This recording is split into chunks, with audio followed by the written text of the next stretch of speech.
بسم اللہ الرحمن الرحیم یا ایہا الذین آمنوا اتقوا اللہ ولتنظر نفس ما قدمت لغد واتقوا اللہ ان اللہ خبیر بما تعملون۔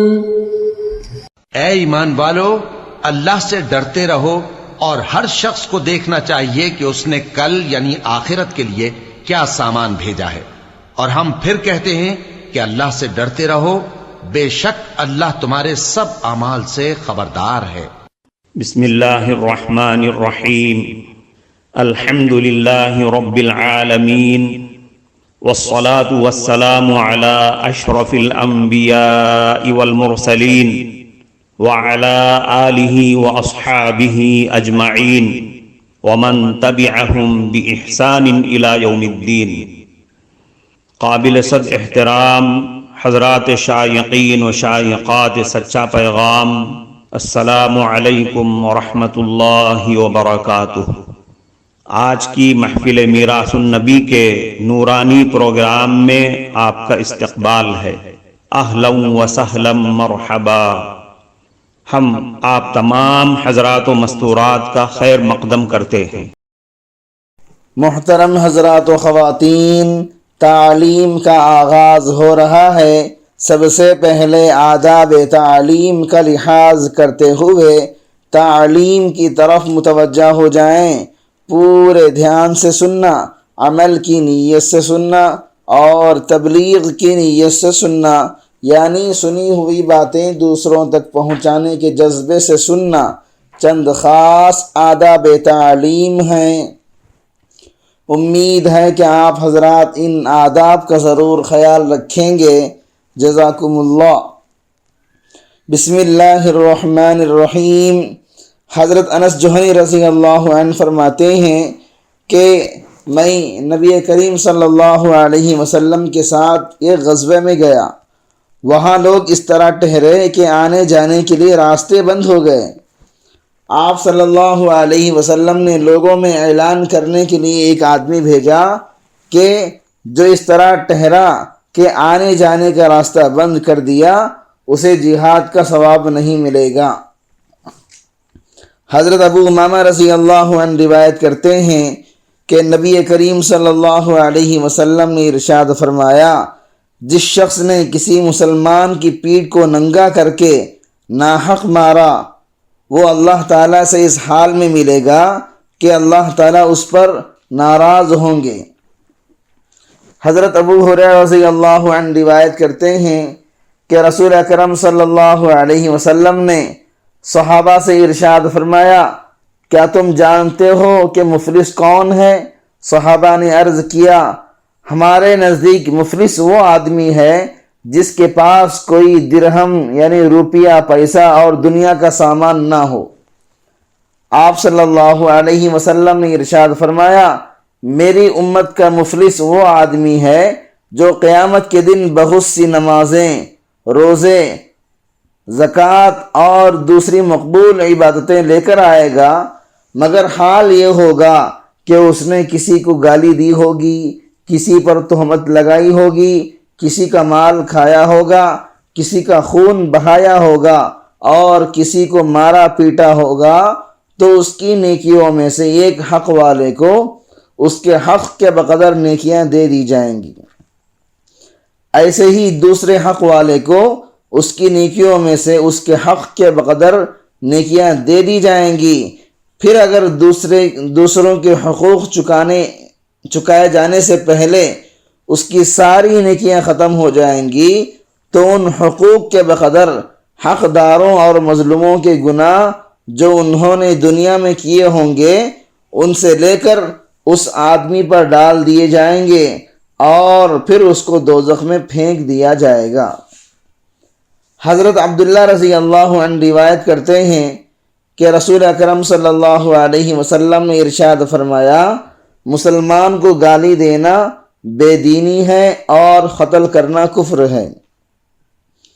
جو مسلمان کسی مسلمان کو قتل کرتا ہے وہ اپنے اسلام کے کامل ہونے کی نفی کرتا ہے، اور ممکن ہے کہ قتل کرنا کفر پر مرنے کا سبب بھی بن جائے۔ حضرت عبداللہ ابن عمر رضی اللہ عنہما سے روایت ہے کہ رسول اکرم صلی اللہ علیہ وسلم نے ارشاد فرمایا، مسلمان کو گالی دینے والا اس آدمی کی طرح ہے جو ہلاکت اور بربادی کے قریب ہو۔ حضرت عیاض ابن حمار رضی اللہ عنہ فرماتے ہیں کہ میں نے عرض کیا، اے اللہ کے نبی، میری قوم کا ایک آدمی مجھے گالی دیتا ہے جبکہ وہ مجھ سے کم درجے کا ہے، کیا میں اس سے بدلہ لوں؟ نبی کریم صلی اللہ علیہ وسلم نے ارشاد فرمایا، آپس میں گالی گلوچ کرنے والے دو آدمی دو شیطان ہیں جو آپس میں فحش گوئی کرتے ہیں اور ایک دوسرے کو جھوٹا کہتے ہیں۔ حضرت ابو جری جابر ابن سلیم رضی اللہ عنہ فرماتے ہیں کہ میں نے رسول اللہ صلی اللہ علیہ وسلم سے عرض کیا، مجھے نصیحت فرما دیجئے۔ آپ صلی اللہ علیہ وسلم نے ارشاد فرمایا، کبھی کسی کو گالی نہ دینا۔ حضرت ابو جری رضی اللہ عنہ فرماتے ہیں کہ اس کے بعد سے میں نے کبھی کسی کو گالی نہیں دی، نہ آزاد کو، نہ غلام کو، نہ اونٹ کو، نہ بکری کو۔ نیز رسول اللہ صلی اللہ علیہ وسلم نے ارشاد فرمایا، کسی نیکی کو بھی معمولی سمجھ کر نہ چھوڑو، یہاں تک کہ تمہارا اپنے بھائی سے خندہ پیشانی سے بات کرنا بھی نیکی میں داخل ہے۔ اپنا تہبند آدھی پنڈلیوں تک اونچا رکھا کرو، اگر اتنا اونچا نہ رکھ سکو تو کم از کم ٹخنوں تک اونچا رکھا کرو۔ تہبند کو ٹخنوں سے نیچے لٹکانے سے بچو، کیونکہ یہ تکبر کی بات ہے اور اللہ تعالیٰ کو تکبر ناپسند ہے۔ اگر کوئی تمہیں گالی دے اور تمہیں کسی ایسی بات پر عار دلائے جو تم میں ہو اور وہ اسے جانتا ہو تو اس کو کسی ایسی بات پر عار نہ دلانا جو اس میں ہو اور تم اسے جانتے ہو۔ اس صورت میں اس عار دلانے کا وبال اسی پر ہوگا۔ حضرت ابو ہریرہ رضی اللہ عنہ سے روایت ہے کہ نبی کریم صلی اللہ علیہ وسلم تشریف فرما تھے۔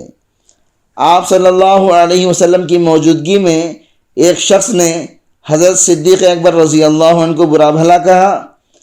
آپ صلی اللہ علیہ وسلم اس آدمی کے مسلسل برا بھلا کہنے اور حضرت صدیق اکبر رضی اللہ عنہ کے صبر کرنے اور خاموش رہنے پر خوش ہوتے رہے اور تبسم فرماتے رہے۔ پھر جب اس آدمی نے بہت ہی زیادہ برا بھلا کہا تو حضرت صدیق اکبر رضی اللہ عنہ نے اس کی کچھ باتوں کا جواب دے دیا۔ اس پر رسول اللہ صلی اللہ علیہ وسلم ناراض ہو کر وہاں سے چل دیے۔ حضرت ابوبکر صدیق رضی اللہ عنہ بھی آپ صلی اللہ علیہ وسلم کے پیچھے پیچھے آپ کے پاس پہنچے اور عرض کیا، اے اللہ کے رسول، جب تک وہ آدمی مجھے برا بھلا کہتا رہا آپ وہاں تشریف فرما تھے، پھر جب میں نے اس کی کچھ باتوں کا جواب دیا تو آپ ناراض ہو کر اٹھ گئے۔ رسول اللہ صلی اللہ علیہ وسلم نے ارشاد فرمایا، جب تک تم خاموش تھے اور صبر کر رہے تھے تمہارے ساتھ ایک فرشتہ تھا جو تمہاری طرف سے جواب دے رہا تھا، پھر جب تم نے اس کی کچھ باتوں کا جواب دیا تو فرشتہ چلا گیا اور شیطان بیچ میں آ گیا، اور میں شیطان کے ساتھ نہیں بیٹھتا، لہذا میں اٹھ کر چل دیا۔ اس کے بعد آپ صلی اللہ علیہ وسلم نے ارشاد فرمایا، ابو بکر، 3 باتیں ہیں جو سب کی سب بالکل حق ہیں۔ جس بندے پر کوئی ظلم و زیادتی کی جاتی ہے اور وہ صرف اللہ تعالیٰ کے لیے اس سے درگزر کر دیتا ہے اور انتقام نہیں لیتا تو بدلے میں اللہ تعالیٰ اس کی مدد کر کے اس کو قوی کر دیتے ہیں۔ جو شخص صلہ رحمی کرنے کے لیے دینے کا دروازہ کھولتا ہے اللہ تعالیٰ اس کے بدلے اس کو بہت زیادہ دیتے ہیں، اور جو شخص دولت بڑھانے کے لیے سوال کا دروازہ کھولتا ہے اللہ تعالیٰ اس کی دولت کو اور بھی کم کر دیتے ہیں۔ حضرت عبداللہ ابن عمر ابن عاص رضی اللہ عنہما سے روایت ہے کہ رسول اکرم صلی اللہ علیہ وسلم نے ارشاد فرمایا، آدمی کا اپنے والدین کو گالی دینا کبیرہ گناہوں میں سے ہے۔ محترم ناظرین کرام، اس دینی اور ایمانی بیان کو سننے کے دوران ہی اس کو لائک کر دیجئے اور شیئر بھی کر دیجئے تاکہ دوسرے بھی اس سے فائدہ اٹھا سکیں۔ اللہ آپ کو جزائے خیر عطا فرمائے۔ صحابہ رضی اللہ عنہم نے عرض کیا، اے اللہ کے رسول، کیا کوئی اپنے ماں باپ کو بھی گالی دے سکتا ہے؟ آپ صلی اللہ علیہ وسلم نے ارشاد فرمایا، ہاں، وہ اس طرح کہ آدمی کسی کے باپ کو گالی دے پھر وہ جواب میں اس کے باپ کو گالی دے، اور کسی کی ماں کو گالی دے پھر وہ جواب میں اس کی ماں کو گالی دے۔